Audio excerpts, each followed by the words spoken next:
안녕하세요. 2020년 5월 13일 수요일 아침입니다.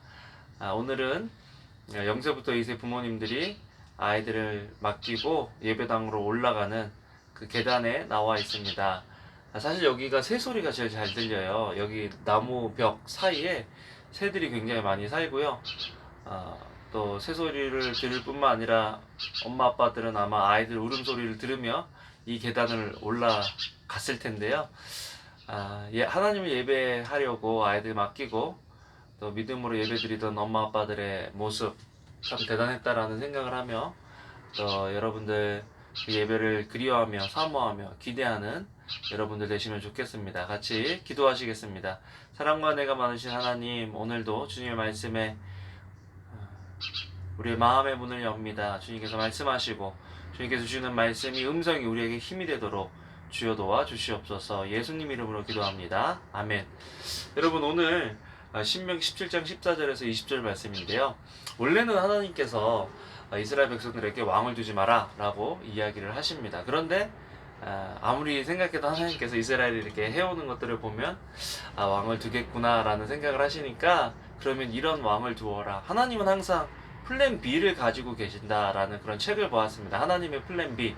하나님의 플랜대로 쭉 A 플랜대로 가면 실수하거나 넘어지거나 돌아가거나 낙담할 필요가 없는데, 항상 우리의 생각을 집어넣고 항상 우리의 주장을 이야기함으로써 항상 하나님의 계획대로 진행되지 않는 것처럼 보일 때가 많다라는 거죠.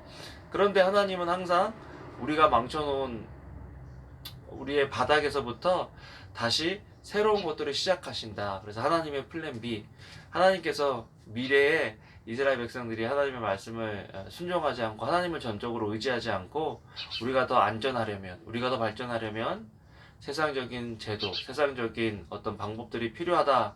그래서 나도 왕을 세워달라 라고 이야기할 때, 그러면 이런 왕을 세워라 라고 하나님께서 말씀하시는 것입니다. 하나님께서 세우시는 왕의 기준은 무엇일까? 첫 번째는 하나님께서 택하신 자다라는 것입니다. 15절에 보면 반드시 내 하나님 여호와께서 택하신 자를 내 위에 왕으로 세워라. 여러분, 재밌는 게 뭔 줄 아세요?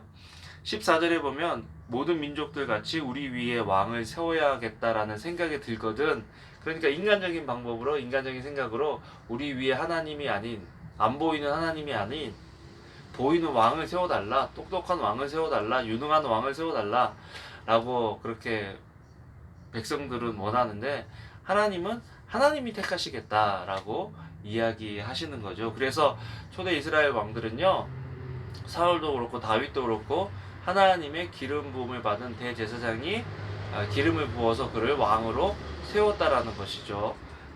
그래서 하나님이 택하신 왕의 첫 번째 기준은 하나님이 택하신 사람이다. 두 번째, 16절에 보면요, 그는 병마를 많이 두지 말라. 하나님만 의지하는 사람을 세우라는 것입니다. 여러분, 왕이라고 자기 마음대로 할 수 있는 사람이 왕이 되면 굉장히 위험해지죠. 가정에서 아빠가, 또 엄마가, 아니면 아이들이 왕이 되면 그 가정은 굉장히 위험해집니다. 회사도 마찬가지죠. 교회도 마찬가지입니다. 뭐 목사가 아니면은 뭐 굉장히 영향력 있고 뛰어난 사람이 왕이 되면 굉장히 위험한 거죠. 하나님만을 의지하는 사람이 왕이 되어야 된다. 그런데 하나님께서 그런 사람의 조건을 두 가지로 보셨는데요. 첫 번째는 뭐냐면 병마를 많이 두지 마라. 여러분 생각해 보세요. 병마는 힘의 상징이거든요. 그러니까 그 힘이 있어야 전쟁을 해서 모두 뺏어오고 또 자기 나라도 지킬 수 있는데, 병마를 많이 두지 말라라는 말, 만약에 왕이 병마를 많이 두지 않으면 사람들이 생각할 때, 야, 저 사람 너무 무능한 거 아니야? 그러면 사람의 음성에 귀 기울이다가 나도 병마를 좀 가져야 되나? 그리고 병마를 막 모으는 거죠. 그렇게 하면 과연 나라가 부강해질까? 하나님의 방법은 그렇게 해서 부강해지는 게 아니죠. 20절에 보면 하나님 말씀대로 순종하면 이스라엘 중에서 그와 왕이죠, 그의 자손이 왕위에 있는 날이 장구하리라. 세상적인 방법으로 성공하고 세상적인 방법으로 인정받는 리더가 아니라 하나님 말씀대로 순종하는 리더, 어떻게 보면 약해 보이고 무력해 보이는 그 사람이 하나님을 의지하는 사람이라면 그의 나라, 그의 가정, 또 그의 공동체가 오래 지속될 것이다 라고 하나님께서 말씀하시는 것입니다. 또 하나님을 의지하는 사람에게, 왕에게 나타나는 그런 삶의 모습은 뭐냐? 그에게 아내를 많이 두어 그 마음이 미혹되게 하지 말 것이며. 이거 하면 이제 솔로몬이 생각이 나거든요. 여러분, 솔로몬 왕이 어떤 사람이죠? 솔로몬 왕은 지혜로운 사람이잖아요. 당대에 솔로몬처럼 성공하고 지식 있는 사람이 없었거든요. 그런데 솔로몬이 실수를 합니다. 어떻게 하죠? 하나님 말씀대로 병마를 많이 두고요. 또 그 다음에는 아내를 많이 뒀어요. 아내를 많이 둔다는 말은, 이것은 당시에 그 중동의 사람들을 보면요, 자기 나라를 안전하게 하기 위해서 결혼으로 동맹을 맺습니다. 그러니까 아내를 많이 둔다는 것은 하나님을 의지하지 않고 하나님께서 끊어버리라는 그 이방 민족과 다시 관계한다는 것을 의미하죠. 정략 결혼을 통해서 자기 나라를 지키겠다. 하나님을 의지하지 않는 거죠. 또 하나님의 백성을 보호하지 않는 것입니다.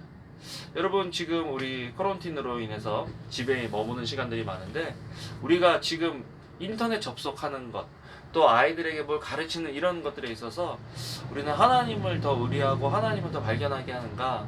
어저께 어떤 자매님이 아이들이 성경 말씀을 더 조그만 아이들에게 이렇게 읽어주는 그런 프로그램을 이렇게 소개시켜 주었는데 너무 좋더라고요. 여러분들도 오늘 그런 것들을 아이들에게 찾아서 틀어주고 하나님의 말씀을 계속해서 듣고 하나님을 의지하도록 하게 하는 그런 리더들, 가정의 그런 리더들이 되면 좋겠다는 그런 생각을 해봤습니다. 세 번째로, 하나님이 선택하신 왕은요, 하나님의 말씀을 철저히 의지하는 사람이다.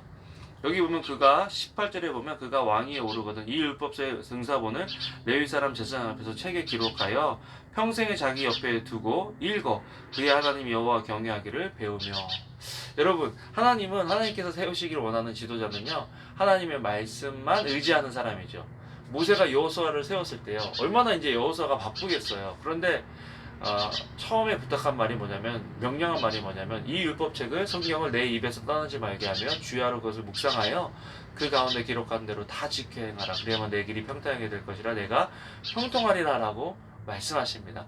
여러분, 우리가 형통하고 하나님 안에서 잘 되는 길은 하나님의 말씀을 우리 삶 속에서 계속해서 가까이 두는 일이죠. 오늘도 우리 가정에서 하나님의 말씀을 두고 하나님의 말씀을 읽고 나누는 그런 분위기를 만드는 여러분들 되면 좋겠습니다. 여러분 기억하세요. 우리는 왕같은 제사장들이거든요. 우리 한 사람 한 사람이 하나님께서 세우시는 왕같은 제사장들 되기를 주님의 이름으로 축원합니다. 기도하겠습니다. 하나님 감사합니다. 오늘도 주님의 말씀에 길을 열었습니다. 주님께서 주신 말씀처럼 하나님만 의지하고 말씀 붙잡고 살아가는 하루 되도록 주여 도와 주시옵소서. 감사를 드립니다. 예수님 이름으로 기도합니다. 아멘. 여러분, 오늘도 좋은 하루 되세요.